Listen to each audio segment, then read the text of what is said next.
What's up, guys? It's Lord Both here for another video, and a lot of you probably clicked on this not knowing who I am and just wanting a trailer reaction. And some of you might be wondering, who is this guy and what opinions does he even have about Star Wars? Well, let me clear all that up by just saying a single statement, which is, we all know that the state of Star Wars is pretty terrible and is pretty much a dead franchise. There, hope that cleans that up for you. But it's true. I mean, it's pretty much a dead franchise. There is almost zero hype behind any production that's put out there. Andor is the latest thing to get any kind of critic praise and praise from the audience. And then again, it wasn't watched by that many people, even though the people that did watch it have become literally the Snyder Bros of Star Wars, where you're like, I don't think it's actually as good as you think it is. And they're just like, you don't understand the director's vision. It's amazing, visionary. You're just a simpleton. It's like, okay, I get it. You like the show. But that doesn't mean that it's good, or that a lot of people watched it, which, by the way, again, they didn't. But it seems like the bigwigs over at Disney, and specifically Kathleen Kennedy, have realized that Star Wars isn't as popular as it used to be, and have cooled off all the content they were putting out for Star Wars, which was notably a lot. And now they only got a few movies that are actually in production. They got a lot of movies that they say they're actually making,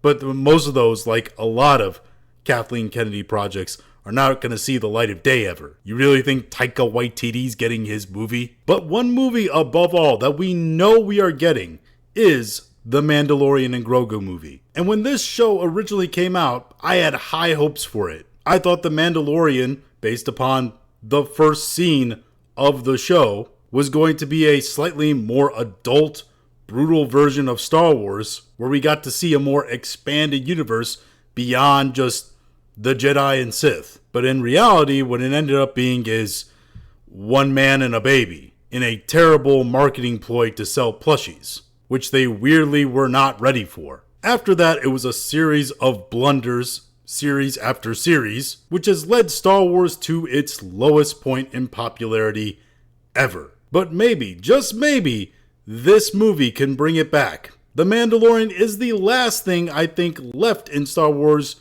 at least modern Star Wars, that has any shred of popularity, so maybe, just maybe, it can do something. Now this trailer, I've avoided seeing it. It's been out all day, weirdly enough, and I think this points to the low popularity as well. I didn't have to work that hard to avoid it. Not a lot of sharing of it on social media. But we've wasted enough time prattling on now. Let's just get straight to the trailer and the reaction.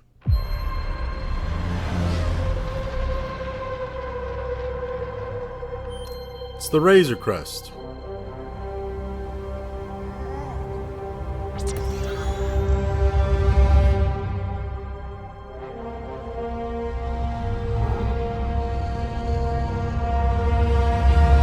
Grogu in a sewer.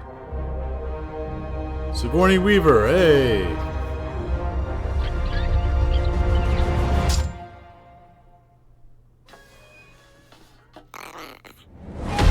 Yeah, it's Grogu. He's cute, guys. 3 seasons on.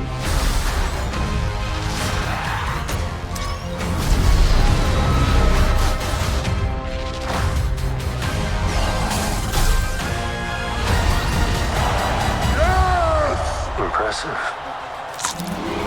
I think that's supposed to be Jabba's son or whatever.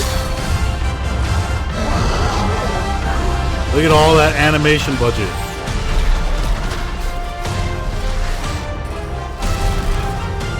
Walkers, I guess this is First Order, because this is after the Empire falls, so like...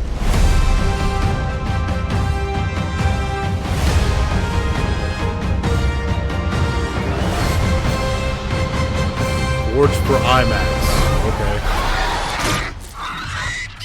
Good shot, baby.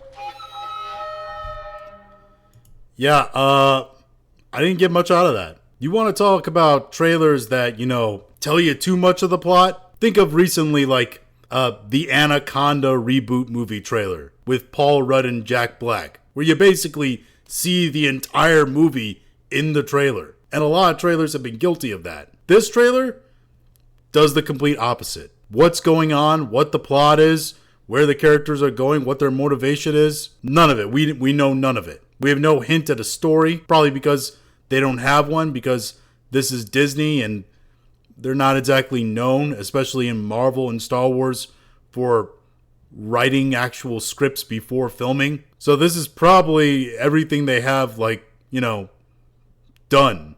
I don't know. Trailers are supposed to get you intrigued. And I know I obviously seem biased and I don't like current Star Wars and the point at which it is. But even putting that aside, what did this trailer tell you? There's the Mandalorian, there's Grogu, they go to some planets, they crawl through sewers, they see stormtroopers, Sigourney Weaver is in this movie for all the, big hype and screen presence that she brings in her, 70s? And the Mandalorian, I think it was him, I think it was him in the trailer, blows up a walker that may or may not belong to the First Order. I don't know what faction it belongs to. And that's it. See, the main thing, we know this movie's probably going to look okay. So all the visuals that they showed, that's fine. No one's expecting cyborgs with Power Ranger colored bikes like they were in the Boba Fett series in this movie, okay? We all expect the characters and environments and props to all look good. It's the story that is the big question mark. And that big question mark didn't have any addressing at all. So as far as I'm concerned, this trailer was a gigantic nothing burger. And I think for a lot of people, it was the same effect, which is why you didn't see a lot of it being posted on social media, because it literally told you nothing. But hey, those are just my thoughts on all this. If you have your own thoughts, go and leave them in the comments. If you liked this video, go and like, share, and subscribe. If you didn't like this video, appreciate you watching all of it, and we'll talk to you again later.